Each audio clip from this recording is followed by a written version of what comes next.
선포는 능력이다 그랬습니다. 지지난 금요일 날 누구지요? 화양감계 최무슨 목사님이죠. 최상원 목사님이 고상원이 아니라 최상원 목사님 오셔서 선포는 능력이다 그래서 선포는 내 자신에게도 하지만 영의 세계에 하는 거라 그랬어요. 그 의미를 잘 깨달았어요.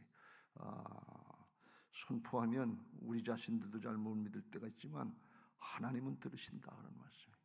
정말입니다. 이게 영적인 역사예요. 우리가 믿음으로 해야 되거든요. 믿음은 하나님 나라 차원이기 때문에 오늘 아브라함도 살펴보겠습니다만 믿음이 열려지기까지 하나님이 얼마나 우리를 기다리고 길이 참고 계신지 모릅니다. 믿음이 열려져서 믿음의 사람들 되시길 주의 이름으로 축원합니다. 아브라함의 생애를 다 얘기할 수 없습니다만 간단히 얘기하면 아브라함을 하나님께서 75세에 불러주셔서 그를 훈련시키셔서 믿음의 조상으로 세우시는데 아브라함이 똑같이 우리들하고 똑같은 죄성을 가지고 태어난 인생이기 때문에 처음부터 믿음으로 다 순종한 게 아니에요. 믿음으로 한 것 같았는데 조금 있어 보면 또 실수하고 또 잘못하고 또 인간적으로 행하고 계속해서 반복해서 그렇게 하는 걸 볼 수가 있어요. 오늘 본문의 말씀은 아브라함이 99세 때 아브라함을 부르신 지 24년 됐을 때 그때 부르신 거예요. 근데 이때도 마찬가지로 아브라함은 믿음의 사람이 돼 있지 못한 걸 볼 수가 있습니다. 25년에 이삭을 낳았는데 그때도 사실은 하나님의 은혜로 된 걸 볼 수가 있어요. 하나님께서 연단의 과정을 계속 거쳐서 인간적으로 판단하고 계산했던 걸 자꾸 이렇게 마음을 바꿔 가시는 걸 볼 수가 있어요. 어떻게 바꿔 가시는가 하면 사람이니까 눈에 보이는 현상에 자꾸 마음을 뺏기는 거예요. 현실 사정 형편에 마음을 뺏기는 거예요. 이건 아주 굉장히 큰 사나하는 것처럼 크게 보이는데 수룹바벨 앞에서 평지가 되는 이 믿음이 없는 거예요. 하나님을 바라보는 믿음이 없는 거예요. 17장 18장에 두 번 99세 때 나타나셨는데 17장은 맨 처음에 나타나셔서 아브라함이 99세 때 여호와께서 아브라함에게 나타나서 그에게 이르시되 나는 전능한 하나님이시라. 너는 내 앞에 행하여 완전하라. 전능하다. 올마이티 엘샤다이 하면서 하나님이 어떤 분이신가에 대해서 말씀합니다. 그런데 그때 나타나셔서 말씀하시기를 이제 내 이름을 아브람이 아니라 아브라함으로 바꾸고 내 아내 이름을 사레라 하지 않고 사라라 그래서 열국의 아비 열국의 어미가 되게 하겠다 하시면서 이제 사레를 통해서 아들을 주겠다 하는데 이때 이미 의심해가지고 하갈을 통해서 이스마엘을 낳은 지 13년이 지났을 때거든요. 믿음이 부족해서 그랬단 말이죠. 내가 그에게 복을 주어 그가 내게 아들을 낳아주게 하며 내가 그에게 복을 주어 그를 여러 민족의 어머니가 되게 하리니 민족의 여러 왕이 그에게서 나리라. 그래서 사라의 나이 89세 아브라함 나이 99세 때 이런 말씀을 하시니까 17절에 아브라함이 엎드려 웃으며 마음속으로 이르되 100세 된 사람이 어찌 자식을 낳을까? 사라는 90세니 어찌 출산하리요? 하고 아브라함이 이에 하나님께 이르되 이스마엘이나 하나님 앞에 살기를 원하나이다 하면서 이스마엘이나 그냥 잘 살려주세요. 무슨 또 자식을 얻겠어요? 믿음이 없는 그런 모습을 보이는 걸 볼 수가 있어요.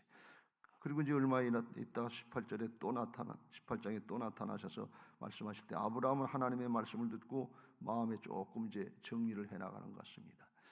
그래서 사라에게 이제 또 이제 말씀하시는데 오늘 18장의 10절에 내년 이맘때 내가 반드시 내게로 돌아오리니 내 아내에게 아들이 있으리라 하시니 사라가 그 뒤 장막문에서 들었더라.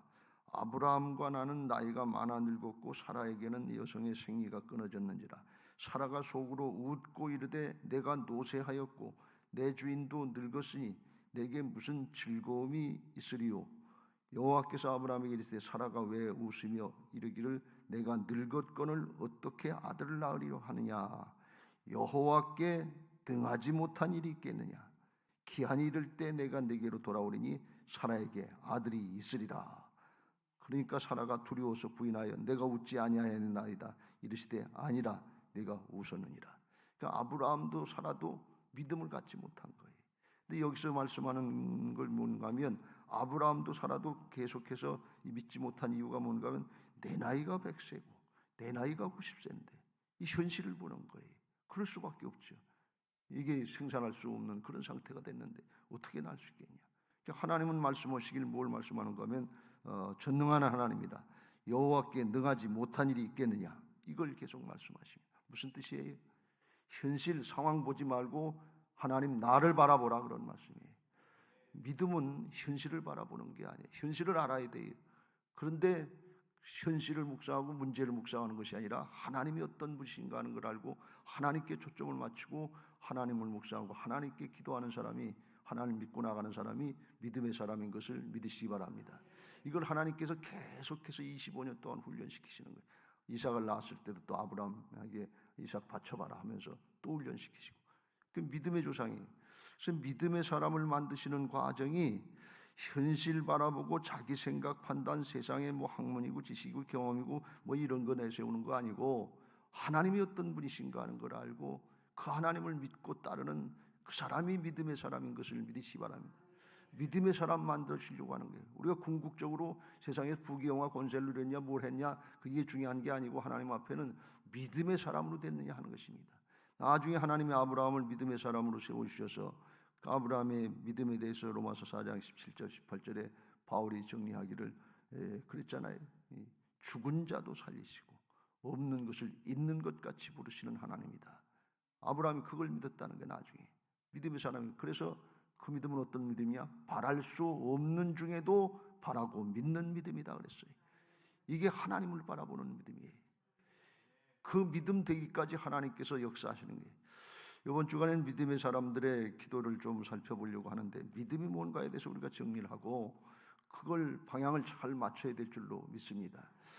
제가 누가복음 18장을 이 자리에 와서 생각이 나서 다시 한번 찾아봤는데 8절에 주님이 하신 말씀이 생각이 나서 걱정이 돼서 찾아봤어요. 내가 너희에게 이르노니 속히 그 원한을 풀어주리라. 그러나 인자가 올 때에 세상에서 믿음을 보겠느냐, 믿음의 사람을 보겠느냐 하는 게, 문제 때문에 끌탕하고 부르짖고 이 원한 맺힌 가업처럼 부르짖고 밤낮 부르짖고 그러면 그거 주님이 불쌍히 여기셔서라도 들어주시는데 믿음의 사람을 보겠느냐, 하나님이 어떤 분이신지 능력이 하나님 믿고 꿋꿋하게 믿음 지킬 수 있는 사람이 있느냐 말이에요. 바랄 수 없는 중에도 바라고 믿는 믿음. 바울이 나중에 기도할 때 그랬잖아요.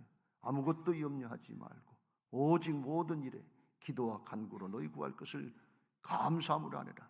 그리하면 모든 지각에 뛰어난 하나님의 평강이 그리스도 예수 안에서 너희 마음과 생각을 지키시리라. 문제를 붙잡고 기도하는 사람은 절대로 평강이 안 옵니다. 근데 하나님을 점점점 문제 자기 자신의 영매에 있다 하나님께로 마음이 점점점 넘어가고 할 때 그때 하나님이 우리에게 평강을 주시는 것을 믿으시기 바랍니다. 그게 믿음이에요. 그래서 우리가 이 사실을 잘 깨닫고 믿음의 사람이 된다고 하는 게 얼마나 중요하고 하나님이 그걸 얼마나 원하시는가 하는 것을 알고 그 방향으로 초점을 잘 맞추시길 주의 이름으로 축원합니다. 하나님 앞에 돈이 가는 게 아니에요. 권력이 가는 게 아니에요. 지식이 가는 게 아니에요. 명예가 가는 게 아니에요. 하나님 앞에 내 자신이 가는 거예요. 하나님 앞에 설 때는 믿음의 사람으로 서야 될 거 아니에요. 마지막 때 믿음을 보겠느냐 하는 주님의 말씀이 얼마나 이게 안타까운 말씀이냐 말이지. 마지막 때 인자가 올 때 주님이 그랬잖아요. 롯의 때 노아의 때와 갈 것 같다. 먹고 마시고 시집가고 장가고 사고 팔고 세상 살 걱정도 얼마나 하지. 하나님을 믿고 꿋꿋하게 말씀 따라 믿음 지킬 사람이 누구냐 그런 얘기예요. 오늘 우리에게 주는 주님의 음성으로 들려주시길 주의 이름으로 축원합니다. 하나님이 이렇게 아브라함에게 나타나셔서 자식 문제를 해결해 주시겠다 말씀하시는 거고, 또 하나 오늘 본문에 나오는 것처럼 소돔과 고모라의 문제를 말씀하시면서 심판하시겠다. 죄악이 너무 관영하다. 그래서 소돔과 고모라에 있는 심판을 말씀하는 것은 거기 조카 롯이 가 있기 때문에 그렇습니다. 아브라함의 마음이, 롯을 사랑하는 마음, 롯이 배신하고 도망갔지만 이방 사람들에게 붙잡혀 갔을 때 자기 종들 318명을 데리고 밤중에 목숨 걸고 가서 싸워서 구해내온 그게 아브라함의 마음이고 사랑이에요. 하나님이 아브라함을 지극히 사랑하셨는데 그 사랑을 롯에게 주는 걸 볼 수가 있어요. 이게 순서인 것을 믿으시기 바랍니다. 하나님이 우리를 지극히 사랑하시는데 원수 되었을 때, 죄인 되었을 때, 알지 못할 때 구원해주고 하나님의 자녀로 하나님의 나라의 상속자로 삼아주시고 하나님의 일꾼들로 삼아주셨는데 그 나만 누리고 끝나는 것이 아니고 다른 사람들에게, 가족들에게, 자식들에게 은혜와 사랑의 법을 적용해야 될 줄로 믿습니다. 나는 은혜와 사랑을 받았는데 다른 사람은 무섭게 판단하는 선악법을 따르면 안 돼. 그러면 이게 죄악이란 말이에요. 그게 바뀌어져야 될 줄로 믿습니다. 아브라함의 중심이 된 하나님은 중심을 보시고 역사하시는데 비록 부족하고 연약했지만 하나님께 중심을 두고 말씀을 주시고 하나님이 말씀을 받으면 그 다음부터는 이렇게 아브라함의 마음이 바뀌는 걸 볼 수가 있어요. 어제도 말씀드렸죠. 베드로하고 가룟 유다를 말씀드렸는데 죄성을 가지고 태어난 인생들이 하나님 나라 역사를 바로바로 아멘으로 다 받기가 쉽지 않아요. 근데 아멘하고 진리가 오르니까 하나님이 오르시니까 아멘하고 그 방향으로 마음을 바꿔가는 거예요. 베드로가 절대로 그렇게 안 된다고 해도 주님의 말씀 들으면 그쪽으로 바꿔가는 거예요. 그러면 하나님의 마음에 합하게 되고 하나님께 쓰임받게 될 줄로 믿습니다. 가룟 유다처럼 고집 피울 거 없어요. 내 자존심, 내 체면, 내 경험 이런 거 내세울 거 없어요. 하나님이 아들을 내주시고 자신의 모든 걸 주셔서 구원하신 하나님이신데 아들을 내주신 하나님 뭘 더 아끼겠느냐고 그랬어요. 그러니까 하나님의 말씀을 들었으면 그 다음엔 하나님의 말씀을 따라가는 방향으로 마음을 바꿔나가시길 주의 이름으로 축원합니다. 오늘 하나님이 아브라함에게 나타나셔서 믿음이 준비되지 않았는데 이걸 말씀하시는 이유는 뭔가 하면 하나님이 아브라함에게 필요한 게 뭐고 아브라함의 문제가 뭔 걸 다 알고 계시다는 거예요. 그리고 와서 말씀하시는 건 뭔가 하면 그걸 해결해 주시려고 말씀하시는 것이 책망하고 징벌하려고 말씀하시는 게 아니다 말이죠. 책망하고 징벌하시려고 하면 그냥 놔뒀다 그냥 심판하시면 되지. 그건 뭐 얘기할 게 뭐냐. 그건 뭔가 하면 하나님의 해결 의지가 있어서 말씀하시는 건데 은혜를 주시려고 말씀하시는 건데 은혜 받을 준비를 해라 그런 말씀이에요. 기도하고 심령을 바꿔라 그런 말씀이에요. 은혜 받을 그릇을 준비해라 그런 말씀이에요. 이게 하나님의 사랑인 것을 믿으시기 바랍니다. 오늘 들려지는 말씀이 오늘 나를 또 찔렀어 이걸로 끝나면 죄성으로 끝나는 거예요. 나 중심으로 끝나는 거예요. 하나님 그런 분 아니에요. 하나님 뭐가 안타까워서 우리에게 찔러대고 그걸 하겠어요. 하나님 은혜 주시려고 오늘도 말씀하신다. 말씀 듣고 하나님의 계획을 깨닫고 기도하고 준비하고 바꿔나가라 그런 말씀이에요. 마태복음 6장에 그걸 말씀하시잖아요. 그러므로 염려하여 이르기를 무엇을 먹을까 무엇을 마실까 무엇을 입을까 하지 말라. 이는 다 이방인들이 구하는 것이라. 너희 하늘 아버지께서 이 모든 것이 너희에게 있어야 할 줄을 아시느니라. 하나님이 모르시지 않는다면 아시고 말씀하시는 거예요. 그런즉 너희는 먼저 그의 나라와 그의 의를 구하라. 그리하면 이 모든 것을 너희에게 더하시리라. 하나님의 뜻을 깨닫고 하나님의 방향으로 바꾸라 그런 말씀이에요. 하나님이 알고 계시다 그런 말씀이에요. 우리 중심이 바뀌면 그렇게 역사하실 줄로 믿습니다. 아브라함이 오늘 이제 자기 아들의 문제는 이제 한번 경험했기 때문에 그건 놔두고 소돔과 고모라를 심판하신다고 그러니까 마음이 다급했던 것 같아요. 여전히 롯을 끔찍이 사랑했던 것 같아요. 그러니까 아브라함이 그렇게 성질이 급한 사람은 아닌데 오늘 어이없는 모습이 나오는데 22절에 보면 그랬어요. 23절 아브라함이 가까이 나아가 이르되 주께서 의인을 악인과 함께 멸하라 하시나이까. 그 성중에 의인 50명이 있을지라도 주께서 그것을 멸하시고 그 50의인을 위하여 용서하지 아니하시리까. 25절 주께서 이같이 하사 의인을 악인과 함께 죽이심은 부당하오며 의인과 악인을 같이 하심도 부당하니이다. 세상을 심판하시니 이가 정의를 행할 것이 아닙니까? 하나님 앞에 부당합니다. 부당합니다. 정의를 행하세요. 똑바로 하세요. 이런 얘기인데 어떻게 이런 얘기를 하겠냐 말이죠. 그러니까 아브라함이 굉장히 다급했던 것 같아요. 그러니까 하나님이 들으시면 이게 얼마나 기가 차겠어요. 이게 뭐 경우도 맞지도 않고 제 속으로 뭐 이런 놈이 있어. 그 경우가 전혀 맞지도 않는 거예요. 근데 하나님이 책망도 안 하시고 노도 안 하시고 가만히 계시다가 26절에 말씀하십니다. 여호와께서 이르시되 내가 만일 소돔 성읍 가운데서 의인 50명을 찾으면 그들을 위하여 온 지역을 용서하리라. 의인 50명만 살려주는 게 아니고 온 지역을 다 살려주겠다. 하나도 화를 안 내고 그냥 말씀하시는 거예요. 그때 아브라함이 깨달은 것 같아요. 하나님이 어떤 마음이시구나. 어떤 마음으로 나를 대하고 계시구나. 이게 멸망시키려고 하시는 게 아니구나. 그때부터는 자세가 확 바뀌는 걸 볼 수가 있어요. 깨달았으면 돌이키는 게 은혜인 줄로 믿습니다. 전혀 다른 자세로 바뀌어져요. 26절, 27절부터 나는 티끌이나 재와 같사오나 감히 죽게 하려나이다. 티끌과 재와 같은 존재라고 그러고 넙죽 엎드리는 걸 볼 수가 있어요. 부당합니다. 똑바로 하세요. 그렇거든 사람이 갑자기 바뀌었어요.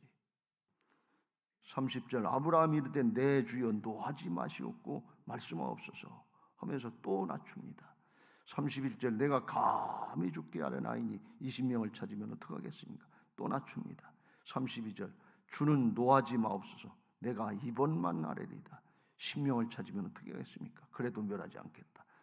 그 다음은 더 기도를 못합니다. 하나님의 뜻을 깨달았으면 돌이켜야 될 줄로 믿습니다.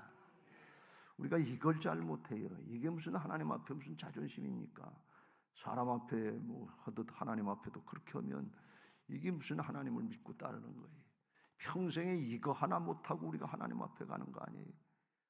하나님이 어떤 분이시라고 예수님이 어떤 분이시라고 하는 걸 알았으면 그냥 받아들이면 되는데 어린아이처럼 받아들이면 되는데 그걸 못 받아들여요.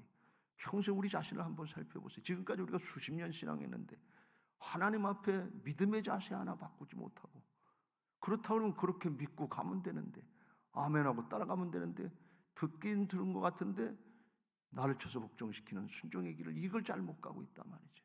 이게 죄성인데 이게 얼마나 불쌍한 거냐 말이지. 우리 자신이 불쌍한 거지요. 그걸 못하고 있으니까 내 자신 하나 컨트롤 못하고 있으니까 이게 죄성이고 이게 죄에 붙잡힌 죄의 종노릇하는 모습이고 사단에게 종노릇하는 모습인데 하나님의 종이 돼야지. 주의 종이 돼야지. 마귀의 종노릇하면서 그걸 모르고 그걸 평생 속고 있으니까 이거 오늘부터 돌이키시길 주의 이름으로 축원합니다.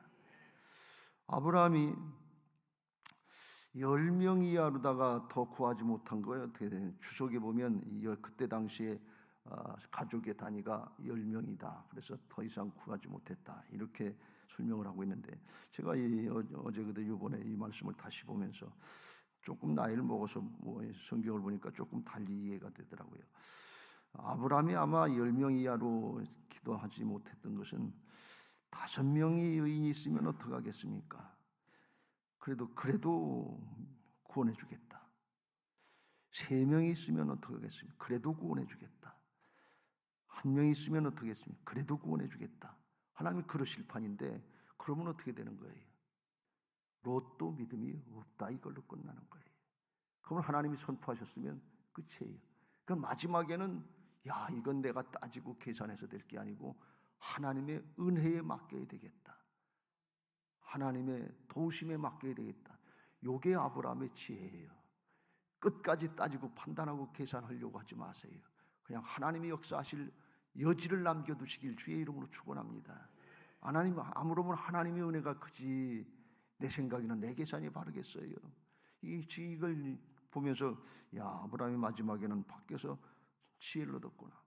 나중에요 19장의 29절에 보면 소돔과 고모라 성을 멸하실 때 하나님이 그 지역의 성을 멸하실 때 곧 롯이 거주하는 성을 엎으실 때에 하나님이 아브라함을 생각하사 롯을 그 엎으시는 중에서 내보내셨더라 그랬어요. 아브라함의 기도를 들으시고 아브라함이 롯을 그렇게 사랑하는 것을 아시고 아브라함을 생각해서 내보내셨다는 거예요. 롯의 가족이 믿음이 있어서 내보내셨던 게 아니라 그런 말씀이에요. 하나님이 아브라함을 아시고 아브라함이 하나님을 조금 알게 되는 그런 모습이 된 걸 볼 수가 있어요. 이게 통하는 모습이 있어야 될 줄로 믿습니다. 아브라함이 그래도 하나님이 사랑을 받게 된 건 뭔가 하면 하나님이 이 사실을 가르쳐주고 이제 심판하시겠다 할 때 하나님이 기도하라고 그러시는구나, 준비하라고 그러시는구나. 그러면 그걸 깨달았으면 즉시로 기도하기 시작했다는 거예요. 그런데 그 믿음은 부족했어요. 하나님 앞에 부당하다 따지고 판단하고 지가 옳은 것처럼 그랬는데 부족해요, 모자라요, 실수해요. 그런데 하나님의 뜻을 따라가려고 하는 중심에 있다 그런 말씀이, 하나님이 그걸 보신다 그런 말씀이, 그걸 보시고 아브라함의 기도가 뭐 확실해서 응답이 된 기도가 아니에요. 이게 사실은 하나님이 응답하시지 않았잖아요.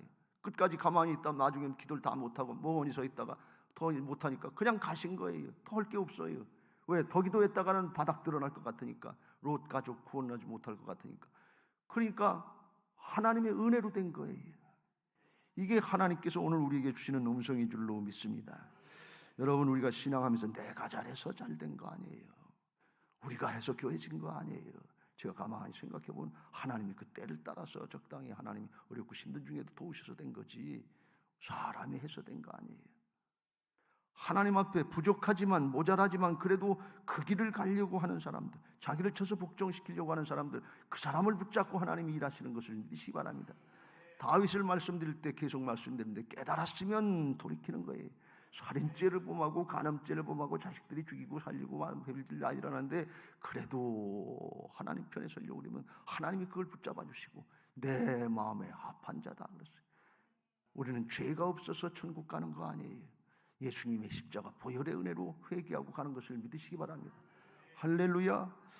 그래서 이 모습을 보면서 우리가 하나님 앞에 신앙하고 사역을 하면서 깨달았으면 하나님 앞에 침노하는 신앙을 하라 그러면서 실수 두려워하지 말고 내가 뭐 잘할 거 두려워 그런 거 염려 걱정하지 말고 그냥 어린아이 같은 마음으로 달겨드는 거예요. 실수해도 하나님이 책임져 주셔요. 우리의 죄악까지 죽을 수밖에 없는 반역죄인들이 아니에요. 우리가요, 불신앙의 반역의 죄인, 그것 이미 담당해 주신 하나님 아닙니까? 그 하나님이 아버지 아니십니까? 우리 자식들이 우리에게, 우리 부모들에게 잘못하고 또 잘못하고 또 잘못하는데 부모가 그걸 또 용서해주고 또 용서해주고 또 용서해주지 그 자식이 뭐 잘해서 똑똑해서 그래서 살려주고 그거 키워주는 겁니까? 하나님 아버지 앞엔 더하다 그런 말씀이. 그래서 이게 어린아이 같지 아니면 하나님의 나라를 받들 수 없다고 그랬는데, 들어갈 수 없다고 그랬는데 오늘 아침에 보면서 그 말씀이 생각이 나서 아, 이게 어린아이 심정이구나. 어린아이는 엄마 앞에 아버지 앞에 부끄럽고 실수하고 그런 걸 별로 그 개념을 안 한단 말이에요. 또 하고 또 오고 또 오는데 근데 넘어지고 또 넘어지고 또 실수하고 또 잘못하고 그런데 오냐 받아주는 게 이게 부모의 심정이다 말이에요. 하나님 아버지 심정도 마찬가지인 것을 믿으시기 바랍니다. 내가 진실로 너희에게 이르노니 누구든지 하나님의 나라를 어린아이와 같이 받아들이 리시브하지 않는 자는 결단코 그곳에 들어가지 못하리라. 우리의 인간적인 이성으로 세상의 죄성으로다가 세상 지식으로다가 하나님의 역사를 판단하고 계산하지 말고 하나님의 말씀이다 그러면 아버지가 말씀하시는구나, 그냥 따르고 순종하고 침노하는 신앙으로 실수해도 부족해도 모자라도 하나님이 다 책임져 주실 걸 믿고 아브라함처럼 달겨들게 되시길 주의 이름으로 축원합니다. 다윗처럼 달겨들게 되시길 주의 이름으로 축원합니다. 하나님이 넓으신 분이에요. 하나님이 광대하신 분이에요. 우리 이기적이고 나밖에 모르는 극단적인 이기주의 가지고 따지고 판단하고 째째하게 그러지 말고 이째째 김째째 그랬는데 옛날에 그 무슨 목사님 오셔서 붕에 한 번 할 때 그랬는데 째째하게 하지 말고 그냥 하나님 앞에 맡기고 실수하면 잘못했습니다 회개하고 돌이키고 털고 일어나고 하나님 잘못했어요. 다윗의 고백이 그 고백이 아니에요. 하나님 앞에 엎드릴 때마다 왕이 됐어도 나이를 먹었어도 상관없이 하나님 저 베들레헴의 다윗이에요. 하나님 저 진포리의 충신이에요. 이 심정 가지고 하나님 앞에 어린아이 같은 심정으로 엎드리면 하나님 넓으신 하나님이 받아주시고 우리를 믿음의 사람으로 만들 수 어린아이처럼 하나님만 하나님 아버지만 바라볼 수 있는 믿음의 사람의 길로 인도하실 줄로 믿습니다. 오늘 우리에게 이런 은혜가 있게 되시길 주의 이름으로 축원합니다. 어렵고 힘든데 눈에 보이는 게 사정 형편 아니에요. 눈에 보이는 게 생각되는 게 우리 생각이고 우리의 능력이고 우리의 판단하는 기분 감정 아닙니까? 이거 내려놓고 초점을 하나님께 맞추고 믿음으로 가려고 그러면 내가 하는 것이 아니라 내 안에 오신 성령께서 우리를 인도하셔서 믿음의 사람의 길로 가게 하실 줄로 믿습니다.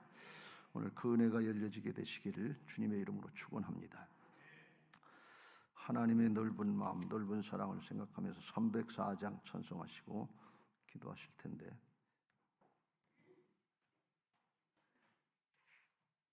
기도 제목 읽고 찬양하겠습니다.